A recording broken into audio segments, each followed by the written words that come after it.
हाय, तो आज हम लोग शुरू करने जा रहे हैं क्लास 8 का साइंस और अध्याय 2 है सूक्ष्म जीव मित्र एवं शत्रु।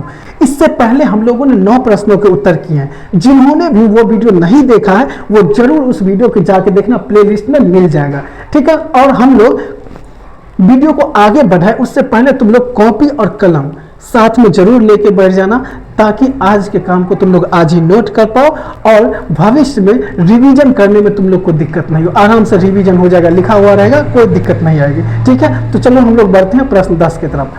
प्रश्न 10 है, किण्वन क्या है?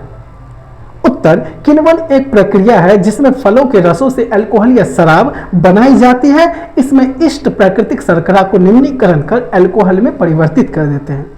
देखो, किण्वन यानी फर्मेंटेशन एक प्रोसेस होता है।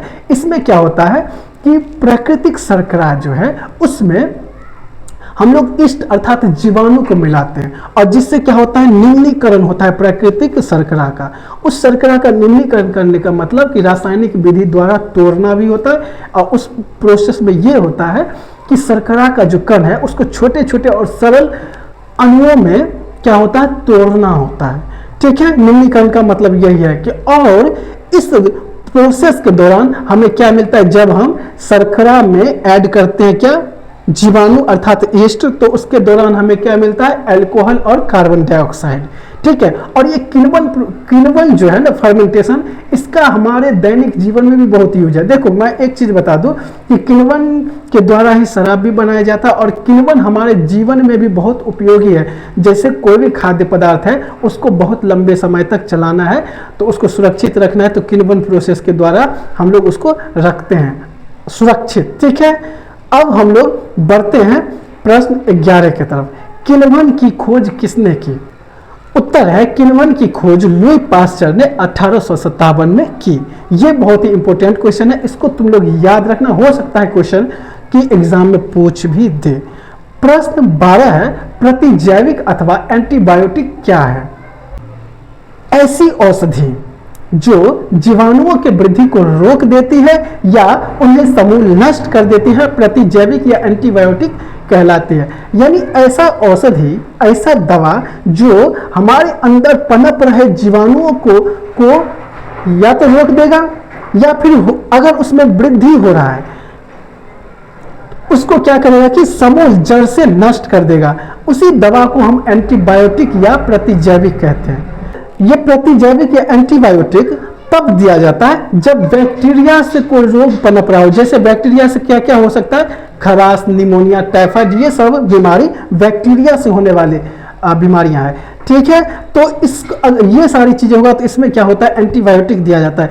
अगर बैक्टीरियल इन्फेक्शन जैसे टॉन्सिल की सूजन अगर हो जाती है तो डॉक्टर क्या देते हैं, एजिथ्रोमाइसिन या एमोक्सिसिलिन देते हैं। ठीक, चोट लगने पर इन्फेक्शन ना हो उसके लिए क्या देते हैं, एंटीबायोटिक देते हैं। तो ये था प्रश्न 12। अब है प्रश्न 13, जीवाणुओं और कवकों से उत्पादित होने वाले प्रतिजैविक औषधियों का नाम लिखिए।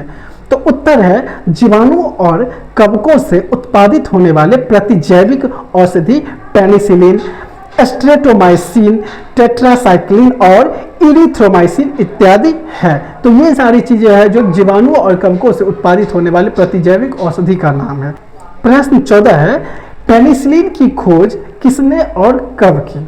तो उत्तर है, सन 1929 में अलेक्जेंडर फ्लेमिंग ने पेनिसिलिन की खोज की। देखो, इस तरह के जो क्वेश्चन है ना, ये एक नंबरी है, इसमें इसमें भी याद रखना और जिसने खोज की है उसका भी नाम याद रखना। ठीक है, तो हम लोग बढ़ते हैं प्रश्न 15 की तरफ। शिशु एवं बच्चों को टीका क्यों लगाया जाता है?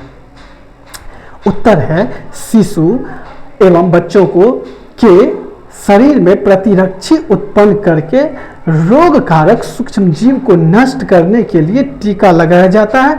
हैजा, क्षय आदि बीमारियों को टीके द्वारा रोका जा सकता है। देखो, टीका जो है ना, टीका एक तरह से वैक्सीन है, वैक्सीन को ही हम टीका बोलते हैं। बच्चों को टीका या वैक्सीन इसीलिए लगाया जाता है ताकि उसे कोई खतरनाक बीमारी से रोका जा सके। टीका एक दवा होता है जो बॉडी को, शरीर को ये सिखाता है कि हमें बीमारियों से कैसे लड़ना है।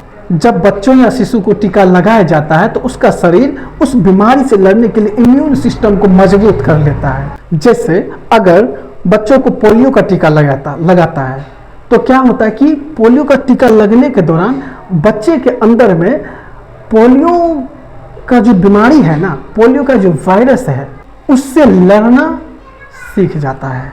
तो अब हम मिलते हैं अगले वीडियो में, तब तक के लिए टाटा बाय बाय।